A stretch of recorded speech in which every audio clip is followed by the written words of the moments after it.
Great to have you here, Mike. Great to be with you, Dan. Storyline of the Super Bowl today is what? Nothing. It's boring.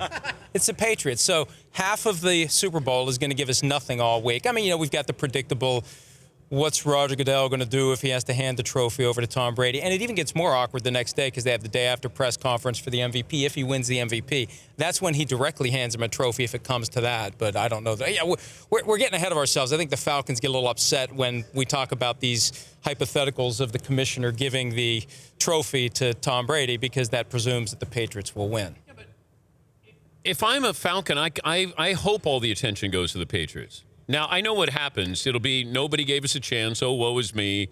Everybody thinks the Patriots are going to win.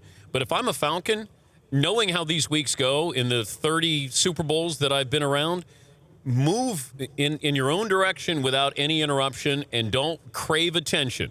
And it's a team that doesn't crave attention, but there's going to be a couple of guys that are going to be asking for a little attention this week. It's amazing when you think about how this team has been one of the most dynamic offenses we've ever seen, and we never talk about them. We don't take them seriously all year long, and it's the perfect sweet spot for Dan Quinn because on one hand, he doesn't have to worry about anybody getting complacent, and then on the other hand, he can use that to put a chip on everyone's shoulder as the Super Bowl approaches because, hey, nobody believes in us, nobody talks about us, and it's a great situation for him. And you wonder about this.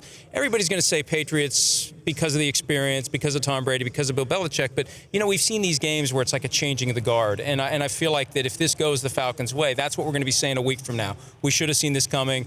The Falcons are the new team that is going to be asserting itself year in and year out. So, I can't get a feel for which way this game's going to go, but you're right. The Falcons have to love the fact that they're being overlooked right now. Yes, they can't kind of fight it and say, wait, what about us? Because that's when it gets dangerous because the media is looking for something.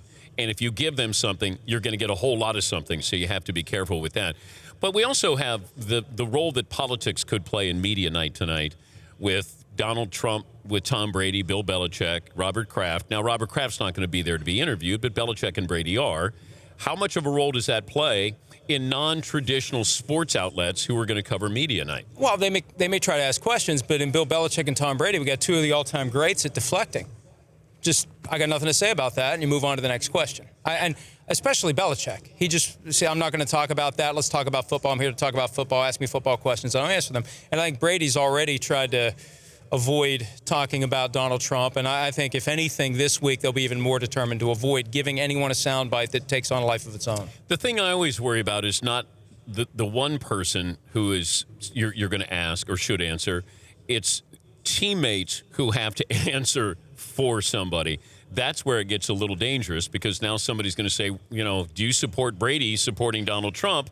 Now you may get a storyline here, and whether it is or not, you could get that this week. It's tonight. A collection of robots. That's the problem. They have all these guys programmed to never say anything even remotely interesting. Even Rob Gronkowski, he knows where the line is, and he stays away from it. So I think they're all going to be prepped. They're all going to be properly advised on what they can and can't say, and nobody's going to step over that line.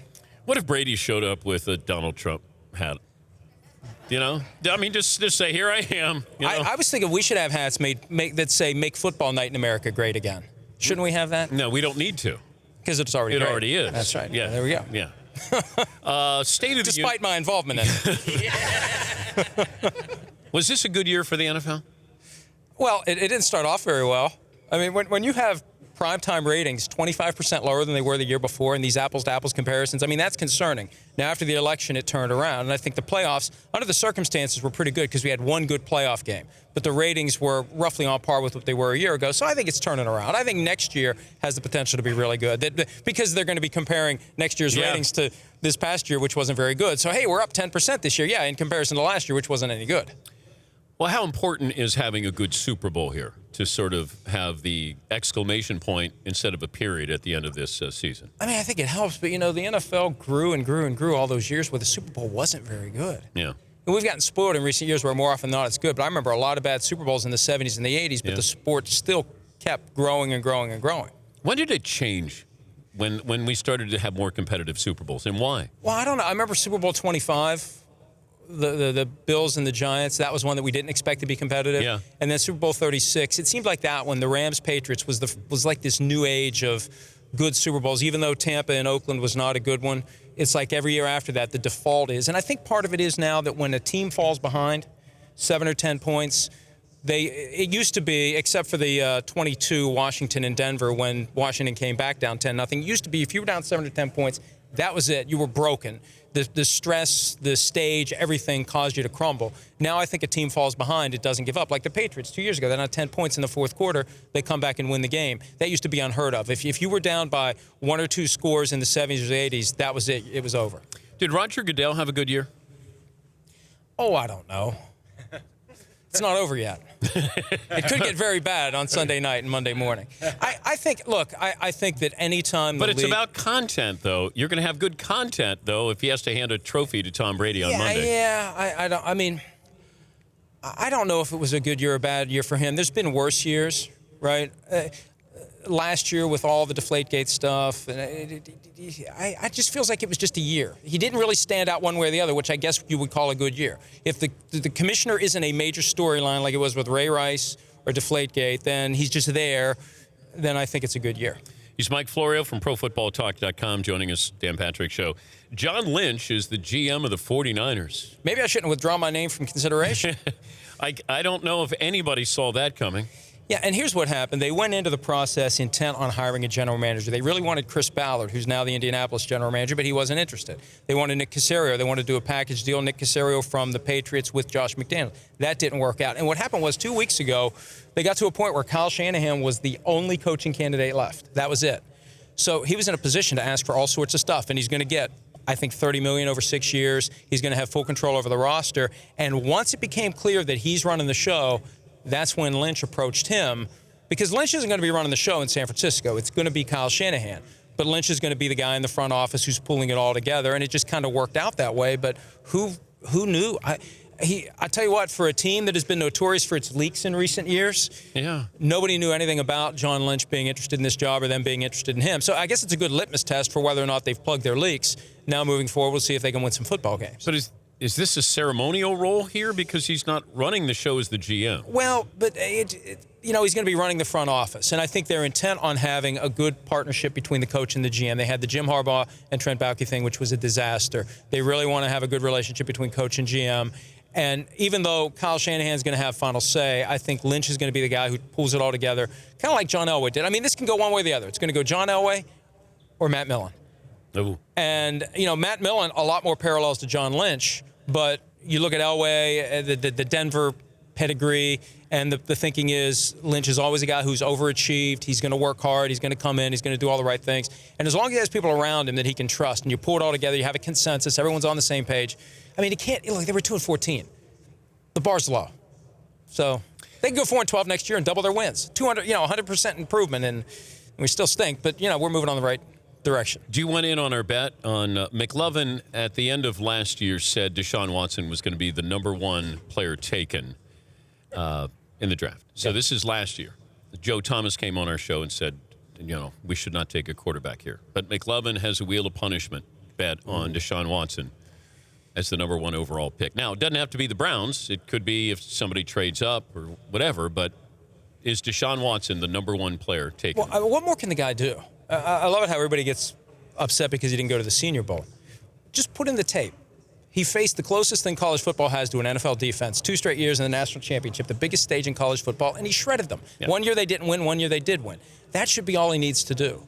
And if you're looking for somebody who's going to thrive on a big stage and thrive at the next level, I don't know why Deshaun Watson wouldn't be the guy. Now, I'm not ready to sign on for anything that's going to have me on the wheel of punishment. Look at McLovin. He's all smile. I love your answer, Mike. But I don't know why. I don't know why it's not, and I don't know why it wouldn't be. And you're going to hear all these different names, and you know what it's like before the draft, Dan. It's all this misinformation, and nobody wants anyone to really know what a team is thinking. And for the Browns, what they want to do is trade down and then say that the guy they took at 5, 6, 7, 8 is the guy they would have taken at number 1. So you never say who you want, so you can always say that after the fact. But I don't know why you wouldn't want Deshaun Watson. Dabo Swinney last week said he's Michael Jordan, so, it's good enough for me. Do you believe that? No. But it still sounds good. Okay. There's no Michael Jordan in football. You can't have a Michael Jordan when you have 11 guys on the field. I wasn't sure what he meant by that because I thought it was unfair to Deshaun Watson to say, this is – Michael became the greatest player of all time. And, Houston got the guy they wanted and Hakeem Olajuwon. It was Portland who took Sam Bowie. So that was it. It was one team who passed up on Michael Jordan. Maybe it was Michael B. Jordan he meant, the Friday Night Light actor, that he's going to be the next Michael B. Jordan. I mean, here's the bottom line, though. You need a franchise quarterback. If you have a franchise quarterback, you're going to be a contender year in and year out for 10 to 15 years, and there's only one reliable place to find one. It's at the top of the draft. Once in a lifetime, you're going to have a Tom Brady in the 6th round, or you're going to get a Tony Romo or a Kurt Warner undrafted. That does not happen very often.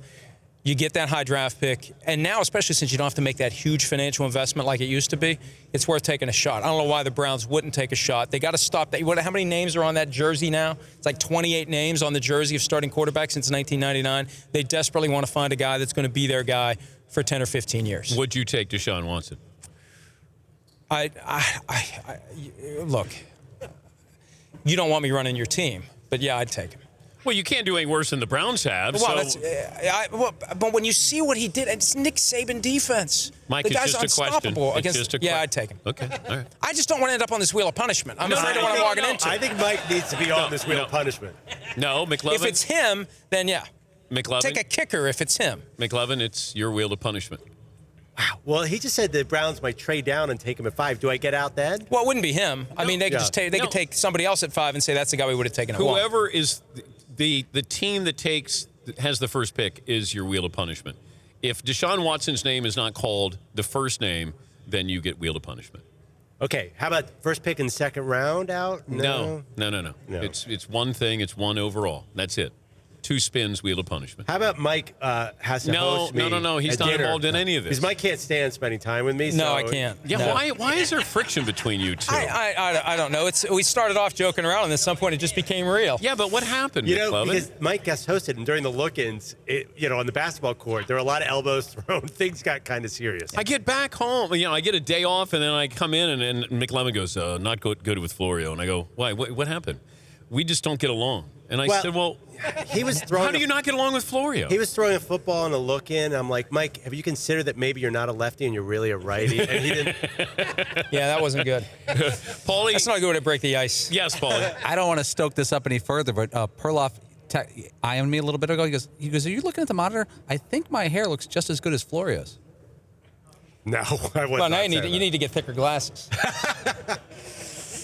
Here we go. This is so tense right now. I know. Oh my God. I know. Is there jealousy on your part, McLovin? Because there was a long time ago before Mike really took off. Then it became out of my league. All right. Okay. Now we're fine. Okay, actually. fine. Now I'm a fan. Yeah, McLovin had a problem that he thought you two were equal in covering the NFL. 2003. And then all of a sudden he would come in and go, yeah, Florio got a TV gig. Did you see that? And I go, yeah. Florio got a radio job. I'm like, Florio's on NBC breaking news. I'm on with you breaking my glasses. What happened here? You finished a distant second to Florio. You were going to be who we were going to hire on NBC. It was you or Florio. Oh my God. And I voted for Florio. Yeah, so blame me. Mike, it's great to see you. Hey, great to be here. I hope you and McLovin have a great week together. He's Mike Florio from ProFootballTalk.com, NBC Sports Radio, 6 to 9 a.m. Eastern weekdays. Thank you, Mike. Thank you. The Dan Patrick Show, weekday mornings on Audience.